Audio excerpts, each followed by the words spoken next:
रहतो सम्मा सम बुधस नमो तस् भगवतो रहतो सम्मा सम बुधस नमो तस् भगवतो रहतो सम्मा सम बुधस। साधु साधु साधु। हाँ, तो जैसे भगवान बुद्ध की जैसे यहाँ दिया गया तैथिकों द्वारा हत्या का मिथ्या रूप, जैसे अन्य संप्रदाय के लोगों की, जैसे अन्य संप्रदायों के, जैसे अन्य धर्म के लोग, जैसे साधु संत ब्राह्मण लोग हैं, वो अन्य धर्मों के लोगों की, जब भगवान बुद्ध के जैसे धर्म के आगे उन लोगों के जब नहीं चल पाया, तो भगवान बुद्ध को जैसे ये लोग मान सम्मान घटाने के लिए आरोप लगाया। जैसे अन्य संप्रदायों को, साधुओं को ऐसा लगने लगा कि शर्मण गौतम के कारण, भगवान बुद्ध के कारण उनका आदर सत्कार कम होने लगा, इन लोगों की आदर सत्कार कम होने लगा। इतना ही नहीं भी नहीं जानते कि वो अब ये करें या क्या करें। हम देखें कि किसी षड्यंत्र के मदद से हम जनता में उनका प्रभाव घटा सकते हैं आखिर नहीं।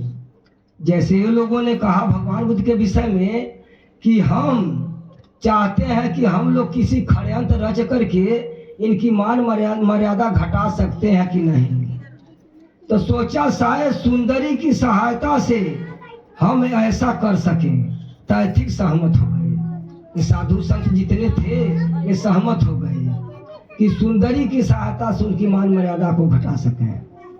ये सुंदरी के पास गए और बोले, ये सब लोग मिल करके, एक सुंदरी औरत थी, उसके पास गए और बोले, बहन तुम बहुत ही सुंदर और मनोरम हो, कि तुम बहुत सुंदर और मनोरम हो, या तुम शर्मण गौतम के बारे में कुछ अफवाह फैला दो तो हो सकता है कि लोग उसका विश्वास कर लें और शर्मण गौतम का प्रभाव घट जाए। जैसे उन्होंने सुंदरी से कहा कि शर्मण गौतम के बारे में कुछ ऐसा अफवाह फैला दो कि लोग मान जाए, उनका प्रभाव घट जाए। सुंदरी तैयार हो गई, उनकी प्रभाव घटाने के लिए तैयार हो गई। सुंदरी प्रतिदिन शाम के हाथों में फूलों की मालाएं, हमेशा शाम के समय हाथों में फूलों की मालाएं तथा नाना प्रकार की सुगंधियों लेकर चेतवन की ओर जाने लगी। शाम के जब चेतवन के लोग जब भगवान बुद्ध के प्रवचन सुन करके लौटते थे हाथों में फूलों की माला अन्य प्रकार की गंध लेकर के जाने लगी। चेतवन से लौटने वाले लोग पूछते, सुंदरी कहाँ जा रही हो? जब शाम के हर से जा रही थी और सो लुगा रहे थे, तो लोग पूछते, सुंदरी तुम कहाँ जा रही हो? वह उत्तर देती, मैं शर्मण गौतम के पास उनकी गंध कुटी में रहने जा रही हूँ। उसने पूछा, जो पूछे लोग, तो उसने ही उत्तर दिया कि मैं शर्मण गौतम के पास उनकी गंध कुटी में रहने जा रही हूँ। तो तैथिकों के उत्थान में रात बिताकर, तैथिक यानी साधु संतों की जैसे कुटी में रात बिता करके, रात बिता प्रातः काल होने पर उधर से लौटती। रात जब बिता करके वहां से लौटती, इधर से फिर लोग जाते भगवान बुद्ध के प्रवचन सुनने के लिए। यदि कोई उससे पूछता तू रात कहाँ बिताई, कोई शायद पूछ देता, अरे इधर से आ रही रात भर कहाँ रही, वह उत्तर देती शर्मण गौतम के पास। वह उत्तर देती कि भगवान बुद्ध शर्मण गौतम के पास। कुछ दिनों के बाद तैथिकों ने हत्यारे को कुछ दे लेकर के सुंदरी की हत्या करवा दी। जो यह षड्यंत्र रचा था, यह षड्यंत्रकारियों ने कुछ हत्यारों को कुछ ले दे करके और यह सुंदरी की हत्या करवा दी। उसकी लाशों के चेतवन की पास एक कूड़े की ढेरी पर फेंकवा दिया। सुंदरी की जो लाश था, तो भगवान बुद्ध का जहाँ यह विहार था उन्हीं के पास जैसे कूड़ा करकट था, उसी में ले जा करके ढकवा दिया। तब उन तैथिकों ने सरकारी कर्मचारियों की सूचना दी। जब यह खड़ंत कर दिया तो ये कर्मचारियों ने सरकारी कर्मचारी को सूचना भेजवाई कि सुंदरी रोज चेतवन आया जाया करती थी और वो अब दिखाई नहीं दे रही है। कहा सुंदरी रोज चेतवन आया जाया करती थी लेकिन वो दिखाई नहीं दे रही है। सरकारी अफसरों को साथ लेकर के उन्होंने सुंदरी के लाशों की कूड़े की ढेरी पर से निकाल खोजा। जब इन्हीं लोगों की कहानी था तो वो जब गए खोजने के लिए तो भगवान के कुटी के पास से उस सुंदरी के लाश को निकाल दिया। तब तैथिकों ने तथागत के सारों पर आरोप लगाया। तब ये साधु संत थे ये सभी लोग मिल करके भगवान बुद्ध के जो सार्वजनिक के जो शिष्य थे उनको फंसाया कि अपने शास्त्रा की लज्जा ढकने के लिए, कि अपने गुरु जी की लज्जा ढकने के लिए उन्होंने सुंदरी को मार डाला जैसे उन्होंने कहा।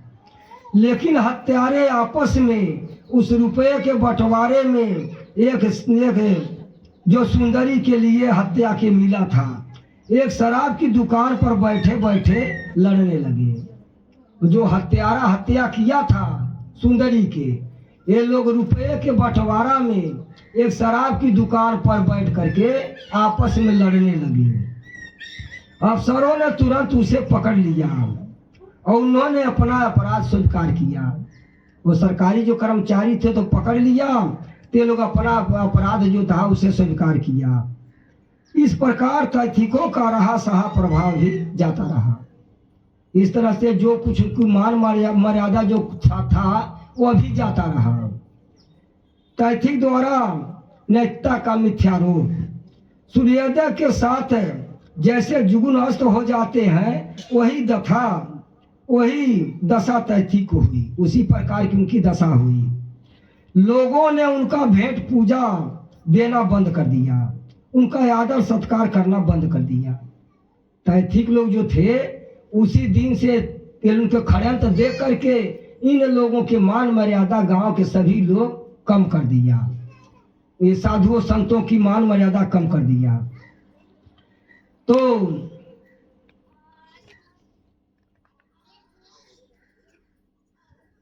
चौतरे पर खड़े होकर के चिल्लाने लगे। जब मान मर्यादा कम हो गया तो चौराहे पर खड़े होकर के चिल्लाने लगे, यह श्रवण गौतम पूर्ण ज्ञानी बुद्ध है। अगर श्रवण ज्ञानी पूर्ण बुद्ध है तो मैं भी पूर्ण ज्ञान जानता हूँ। कहे कि जैसे श्रवण गौतम बुद्ध हैं, ज्ञानी हैं, तो हमें भी ज्ञान है। श्रवण गौतम को दान देने से पूर्ण लाभ होता है, तो हमें भी दान दो, तुम्हें पूर्ण लाभ होगा। कहा कि हमें भी दान देने से हमको पूर्ण लाभ होगा, इसलिए हमारी भेंट पूजा करो। लोगों ने उनकी ओर ध्यान नहीं दिया। इतना लोग कहा लेकिन उसको ध्यान नहीं दिया। तब उन्होंने छिप कर एक और षड्यंत्र करने की सोची। फिर लोग छिप कर एक और षड्यंत्र करने के लिए लोगों ने सोचा। उसने लोगों की नजर में संघ को गिराया जा सके। उन लोगों ने सोचा कि इनको जनता के बीच में नगर इनके नजर से गिराया जाए। उस समय सारवस्ती में चीजा नाम की एक ब्राह्मणी रहती थी। उस समय उसी सारवस्ती में चीजा नाम की एक ब्राह्मणी रहती थी जो परिविचाएं रहती थी। उनका रूप रंग अत्यंत आकर्षक था और उनकी हाव भाव मन को लुभाने वाली थी। वह जैसे चीजा मालिका जो थी तो रूप रंग अत्यंत आकर्षक थी और उसकी रूप रंग जो था तो आकर्षक माने बहुत सुंदर थी और हाव भाव मन को लुभाने वाली थी। खड़ंतकारियों में से एक दुष्ट ने पराश्रम दिया। इन खड़ंतकारियों में से एक दुष्ट ने उनको पराश्रम दिया कि चीजा के सहायता के बारे में बुद्ध को अपवाद फैलाना, उसका लाभ जस घटाना आसान होगा। यह सब लोग सहमत हो गए। ऐसे दुष्ट जो था उसने पराश्रम दिया इन लोगों के कि चीजा मालिका की सहायता से बुद्ध के बारे में अफवाह फैलाया जाए और उनका लाभ जस जो था उसको सब घटा दिया जाए। सब लोग सहमत हो गए। तो एक दिन चीजा तैतीकों के उत्थान में आई। एक दिन चीजा माणिका की जो थी तैतीकों के नहीं साधुओं के वो उत्थान में गई और अभिवादन कर पास बैठ गई, लेकिन किसी ने उससे बातचीत नहीं किया। एक दिन उन लोगों के उत्थान में गई और जब वहां पहुंची तो अभिवादन किया, लेकिन कोई उनसे बोला नहीं। इस पर चकित होकर बोली, मैंने आपका कुछ अपराध किया है? कहा कि मैंने आपका कुछ अपराध किया है कि मैंने आपको 3 बार अभिवादन किया और आप मुझे एक शब्द नहीं बोले।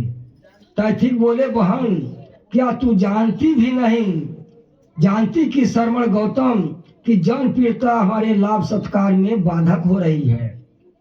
कि जैसे जनता जो है तो जनता में श्रमण गौतम का प्रिय जन प्रिय अधिक हो गए हैं और उनका सत्कार बढ़ गई है और हम लोगों के सत्कार में बाधा पड़ रही है। मैं नहीं जानती क्या इस विषय में कुछ कर सकती हूँ। चीजा माणिका ने कहा कि मैं नहीं जानती हूँ क्या इस विषय में कुछ कर सकती हूँ। बहन, या तुम्हारा कुछ लाभ हमारा कुछ लाभ करना चाहती तो अपने प्रयास से श्रमण गौतम के बारे में अफवाह फैला दो जिससे जनप्रिय न रहे। ये लोग अनंत संप्रदाय के जो थे, ये लोगों ने कहा कि बहन, अगर तुम हमारा कुछ लाभ करना चाहती हो तो अपने प्रयास से गौतम के बारे में कुछ अफवाह फैला दो ताकि वह जनप्रिय न रहे। तो बहुत अच्छा, इस विषय पर आप मुझ पर निर्भर रहें। वह वहां से कहकर चली गई। उसने कहा कि बहुत अच्छा, आप हम लोग हमारे ऊपर निर्भर हैं। तो स्त्री चरित्र दिखाने में चीजा प्रागंध थी। जब लोग चेतवन से बुद्ध की प्रवचन सुनकर लौटने वाले होते तो रक्त बाण चीजा हाथों में फूलों की माला और सुगंधियां लिए चेतवन की ओर जाती दिखाई देती। जैसे वह करती थी उसी तरह से अभी हाथों में फूलों की मालाएं लेकर के चेतवन जाया करती। यदि कोई प्रश्न करता इस समय कहाँ जा रही हो, अगर कोई उससे पूछता कि इस समय कहाँ जा रही हो तो उत्तर देती, तुम्हें इससे क्या लेना देना। अगर जो कोई पूछता कि ये शाम के समय कहाँ जा रही हो इधर, तो पूछती, इससे तुम्हें क्या लेना देना। चेतवन के समीप तैथिक आराम में रात बिताकर, जैसे वो सुंदरी बिताती उसी तरह से तैथिक के उत्थान में रहकर और रात बिता कर सुबह शहर से लौटती। जब शहर के लोग बुद्ध के दर्शन चेतवना की ओर जाते होते तो यदि कोई उससे पूछता रात कहाँ बिताई, तो कोई उससे पूछता रात कहाँ बिताई, वह उत्तर देती, तुम्हें इससे क्या लेना देना। मैंने चेतवन में श्रमण गौतम के साथ उनकी गंध कुटी में रात बिताई। तो उसने कहा कि मैं चेतवन में श्रमण गौतम के पास उनकी गंध कुटी में रात बिताई। किसी किसी के मन में कुछ शंका भी पैदा होता है। जैसे जब चारों तरफ कहने लगी तो किसी किसी के मन में शायद कुछ शंका भी होने लगा। 4 महीने बीतने पर उसने अपने पेट के गिर्द कुछ पुराने चिथड़े लपेट कर उसे ऊंचा कर लिया। जब 4 महीना बीत गया तो उसने अपनी पेट पर कुछ चिथड़े कपड़ा ले करके लपेट करके थोड़ा सा ऊंचा कर लिया और कहना आरंभ किया और चारों ओर कहना आरंभ किया कि श्रमण गौतम के उसे गर्भ ठहर गया है। कोई कोई शायद विश्वास भी कर लेते। चारों तरफ कहने लगी कि श्रमण गौतम के संघर्ष से मुझे गर्भ ठहर गया है, तो शायद किसी किसी के प्रभाव भी पड़ने लगा, विश्वास होने लगा। 9वें महीने में, जैसे 9 महीने में उसने अपने पेट पर एक लकड़ी का टुकड़ा बांध लिया। जब 9 महीना हो गया तो थोड़ा सा बनवाई थी, वो लकड़ी का टुकड़ा अपने पेट पर बांध लिया और विषैले कीड़ों से देह कटवा कर हाथ पैर फुला लिए। और जिस समय तथागत उस स्थान में भगवान बुद्ध भिक्षुओं को गृहस्थों को प्रवचन दे रहे थे, जैसे वो चीजा मारिका जो थी तो 9 महीने में अपने पेट पर एक काठ बांध करके ऊंचा कर लिया और उसने विषैले कीड़ों से कटवा कर अपने पैर और देह को थोड़ा फुलवा लिया। और उस जिस समय तथागत भगवान बुद्ध भिक्षुओं और गृहस्थों को जहाँ उपदेश दे रहे थे, जैसे चेतवन में उपदेश दे रहे थे, वहीं पहुंचकर कहने लगी। जब वहां पहुंची तो जैसे उपदेश दे रहे इसी तरह से भगवान बुद्ध सब गृहस्थ और उपासक को उपदेश दे रहे थे। उसी समय उस सभा में पहुंची और उसने कहने लगी, हे महान उपदेशक, उसने कही कि हे महान उपदेशक, तुम लोगों को बहुत उपदेश देते हो, तुम जो है तो लोगों के बहुत उपदेश देते हो, तुम्हारी वाणी बहुत मधुर है। कहा तुम्हारी वाणी बहुत मधुर है और तुम्हारे ओठ बड़े कोमल है, तुम्हारे संघर्ष से मुझे गर्भ ठहर गया है और मेरा समय नजदीक आ गया है। उसने जाकर के भगवान बुद्ध से कहा कि ऐसा है कि तुम्हारे संघर्ष से मुझे गर्भ ठहर गया है और मेरा समय नजदीक आ गया है। तुमने मेरी प्रस्तुति की कोई व्यवस्था नहीं की। उसने कहा कि मेरे रहने के लिए कोई व्यवस्था नहीं की। उस अवस्था में हो गया पथ याद भी मुझे कहीं नहीं दिखाई देता कि मैंने उस अवस्था के हो गया पथ याद भी मुझे कहीं दिखाई नहीं देता। या तुम समय इसकी व्यवस्था नहीं कर सकते। उसने कहा कि अगर तुम हमारी व्यवस्था नहीं कर सकते तो अपने शिष्यों में से किसी से कह दें, कि अपने शिष्य जो हैं इनमें किसी से कह दें, चाहे कौशल नरेश, चाहे अनाथक पिंडर, चाहे विशाखा को कह करके उसकी व्यवस्था क्यों नहीं कराते। मनो इन लोगों से इनकी व्यवस्था करके क्यों नहीं कराते। लगता है कि उन्होंने कहा कि लगता है कि तुम किसी कुमारी को अंगीकार करना ही जानते हो, तुम किसी कुमारी से अंगीकार करना जानते हो, लेकिन उसके परिणाम